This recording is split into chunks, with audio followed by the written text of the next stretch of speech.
Hi everyone, today we're looking at 3.2 and 3, cultural landscapes and patterns. And our tidbit of the day is that the Iowa State Fair holds such quirky competitions as a beard growing contest and husband calling contest, as well as rubber chicken throwing and cow chip throwing competitions. And cow chips, if you don't know, are cow poop. So our learning objectives for today are to describe the characteristics of cultural landscapes, to explain how landscape features and land and resource use reflect cultural beliefs and identities, and to explain patterns in landscape of language, religion, ethnicity, and gender. So cultural landscape is the physical landscape, but it's a specific look at how humans reflect their values and beliefs in the way that they shape the landscape. Every landscape is cultural, and they've all been shaped by humans over a long period of time. Each one is unique because different people have lived there. So we want to think about how this might impact a person's identity.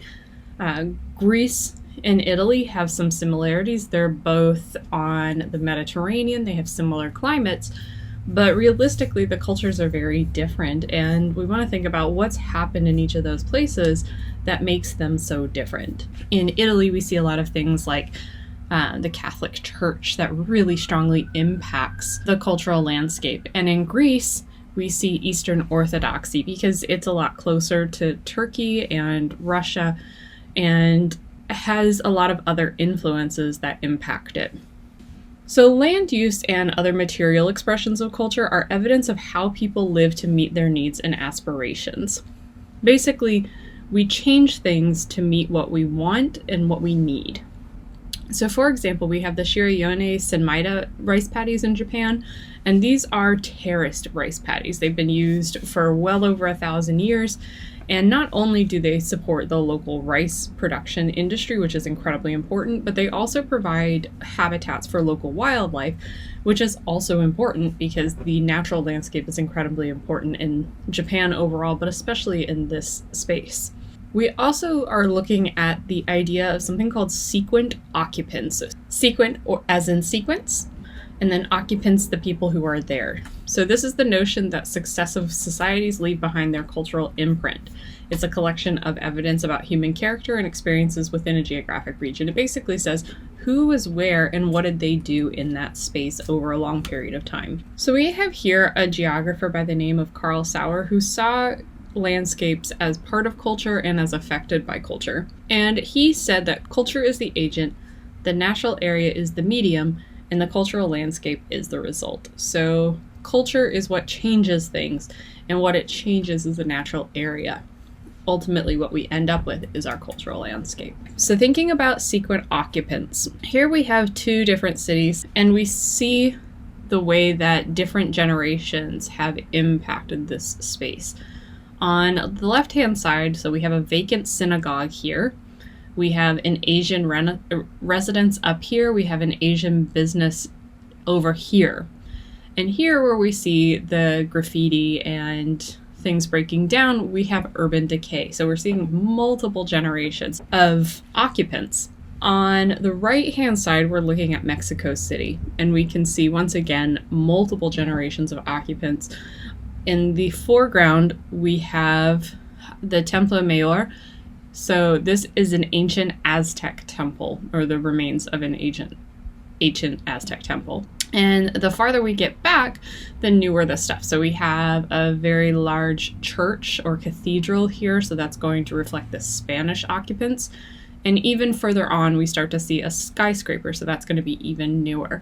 We see multiple layers of civilizations in this one city and even in this one photograph. So looking at some examples of cultural landscape, we want to think about things like ethnicity. Ethnicity is really important, and it refers to a group of people who share common cultural characteristics. Ethnic neighborhoods pop up when we have minority groups who cluster, usually in large cities, so that they can share in their cultural traits, their businesses, their religious centers, their social centers, all kinds of things to get together. And some examples are Chinatown, Little Italy, and Little Africa in Paris. These often pop up around things like exclusion, discrimination, segregation, overall the desire to maintain one's identity, to practice one's culture, to get into business or to go to businesses by people that are similar to you, that share similar values, that are selling stuff that you're familiar with.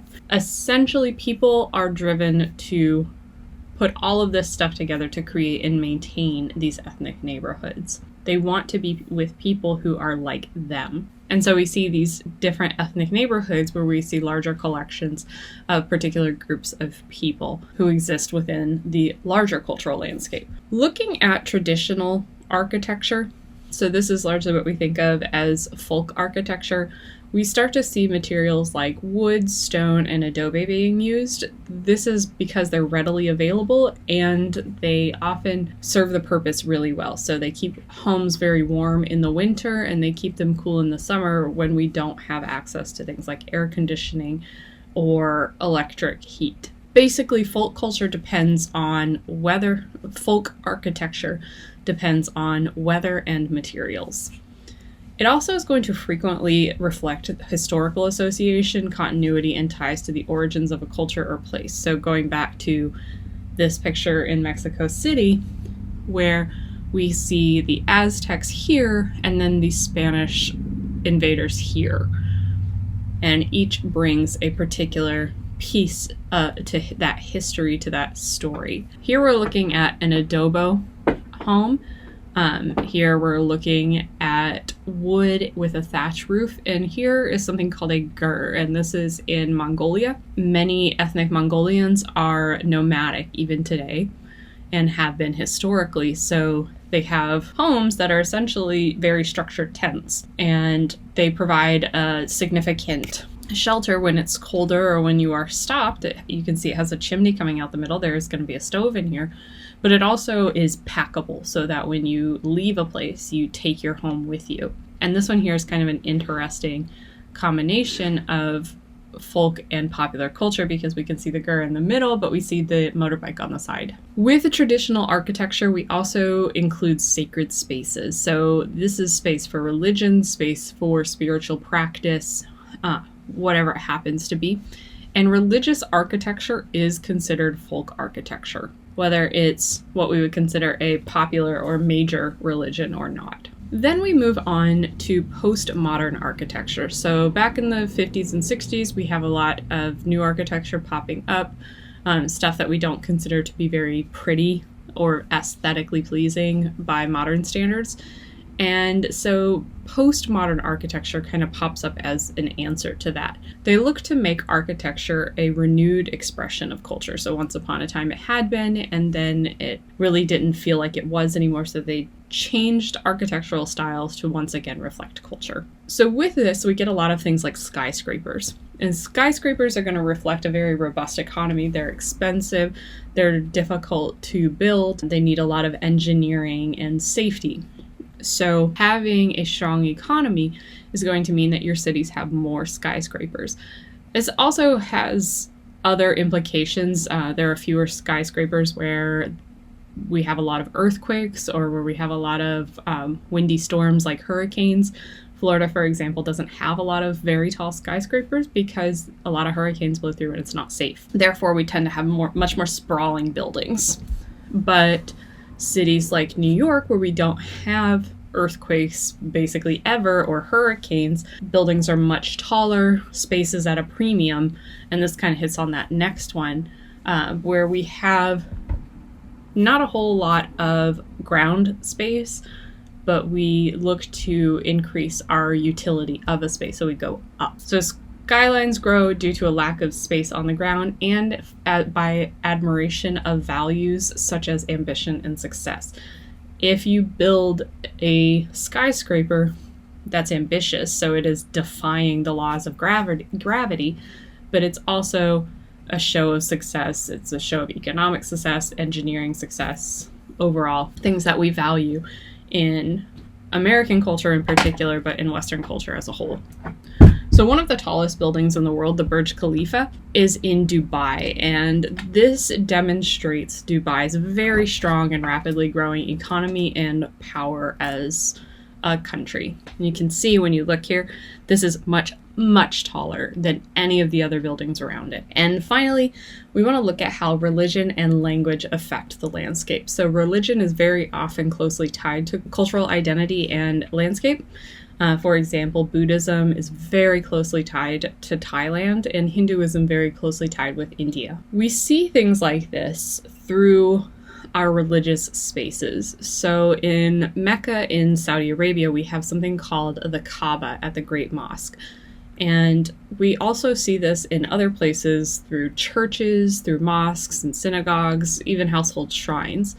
But the way that those are laid out in a space, the way that we name things, and the way that we organize our space around these places. We also will see things like pilgrimages, particularly in Islam. We have the Hajj. In Israel, a lot of people go to see the Western Wall and pray. And this is going to impact our local economy and our cultural landscape, because now we have more people coming in at particular times. We change the buildings and the businesses that exist in those places. And finally, we have language. So language we will see reflected in the landscape through things like toponyms, through street names, even through murals. Something where we see words, we see a reflection of our language on the landscape. And that's it for today. So again, we were describing the characteristics of a cultural landscape, explaining how landscape features and land and resource use reflect cultural beliefs and identities, and explaining patterns of and landscapes of language, religion, ethnicity, and gender. So I want you in your notebooks to describe the characteristics of a cultural landscape, that first one, to describe evidence that you might use to identify an ethnic neighborhood, and to explain the degree to which architecture can reflect cultural beliefs and identities. And go back and rewatch if you missed anything. Make sure you're reading in your textbook, and have a great day. Bye.